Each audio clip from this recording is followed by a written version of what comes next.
We provide you the platform to turn your dreams into reality. Give wings to your aspirations with KR Mangalam University. कोई किसी की हैसियत है कि धीरेन्द्र शास्त्री को बुला ले अपने घर कथा के लिए?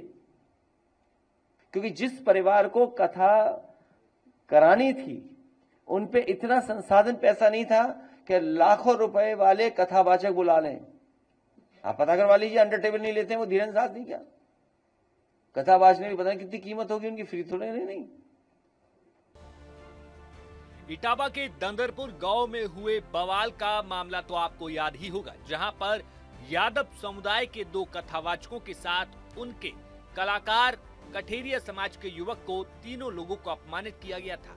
अब इस मामले पर विवाद लगातार बढ़ता जा रहा है, जहां एक तरफ सत्ता पक्ष यानी कि सरकार विपक्ष पर जातिगत बंटवारे का आरोप लगा रही है, तो वहीं विपक्ष बड़ा सवाल खड़ा कर रहा है। ऐसे में अखिलेश यादव ने आज प्रेस कॉन्फ्रेंस करते हुए कई अहम बातें कही। अखिलेश यादव ने कहा कि जहां पर वो कथावाचक कथा करने गए थे उन लोगों को पता था कि वो यादव समाज के हैं, और बड़ी बात अखिलेश यादव ने कही कि उस गांव में पहले भी जो कथाएं हुई हैं वहां पर यादव समाज के लोगों ने ही कथा करवाई है। तीसरी बड़ी बात जो सबसे अहम थी, अखिलेश यादव ने कहा कि जो कथावाचक हैं आज के समय में कितनी फीस ले रहे हैं, और धीरेन्द्र शास्त्री का नाम लेते हुए चुटकी ले डाली।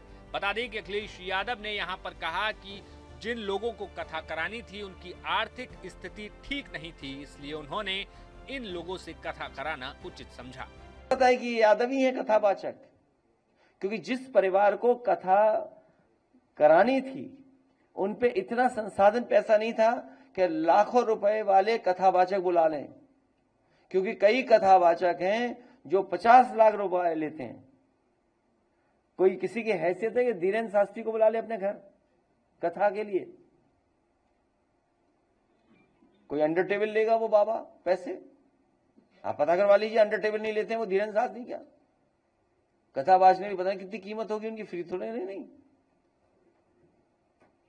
तो ये यादव लोग कथा कहते, तो कथा तो हर समाज के लोग कह रहे हैं। बड़ी संख्या में जो गैर बरादरियां हैं सब बरादरी करती कथा। तो क्योंकि ये परिवार गरीब था तो इन्हें सस्ते में कथावाचक मिल गए, वो हमारे समाज के। विवाद बढ़े नहीं, झगड़ा बढ़े नहीं, इसलिए मैंने उन्हें बुला करके यहां सम्मान कर दिया।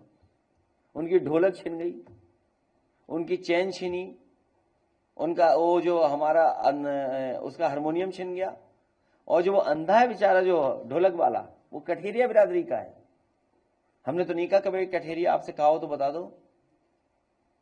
कठेरिया बिरादरी का अंधा ढोलक बजा रहा, अपना जीवन यापन कर रहा कथा के कार्यक्रमों में।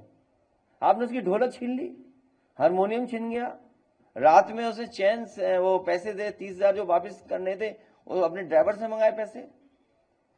सब गांव वाले जानते थे, लेकिन वहां पर सच बोलने वाला कोई नहीं है, क्योंकि वहां पर एक बीजेपी और जिस पर ये डब्बे ट्रेन चल रहे हैं वो विचारधारा के लोग, पटरी वाले लोग पहुंच गए वहां।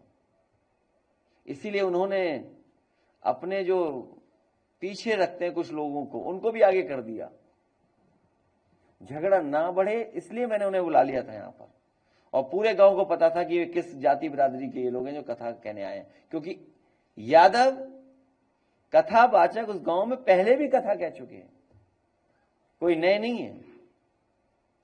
बता देंगे इस पूरे मामले पर जहां अखिलेश यादव लगातार पीडीए के उत्पीड़न की बात कर रहे हैं, तो बीते दिन शनिवार को योगी आदित्यनाथ ने पहली बार इस मुद्दे पर अपना बयान दिया। इशारों में योगी आदित्यनाथ ने कहा कि कुछ लोग देश और समाज को जातियों में बांटना चाहते हैं, और ऐसे लोग अपने सरकार में माफियाओं के सामने नाक रगड़ते थे। फिलहाल इस मसले पर और क्या कुछ राजनीति देखने को मिलती है वो न्यूज नेशन आपको जरूर बताएगा। Bureau report, news nation. जहां भक्ति है हर शब्द में, कथाओं में छुपे हैं दिव्य रहस्य, और ज्योतिष देता है जीवन को दिशा। धर्म से जुड़ी हर बातों को जानने के लिए हमारे चैनल स्तुति को सब्सक्राइब करें। चैनल पर जाने के लिए इस लिंक पर क्लिक करें।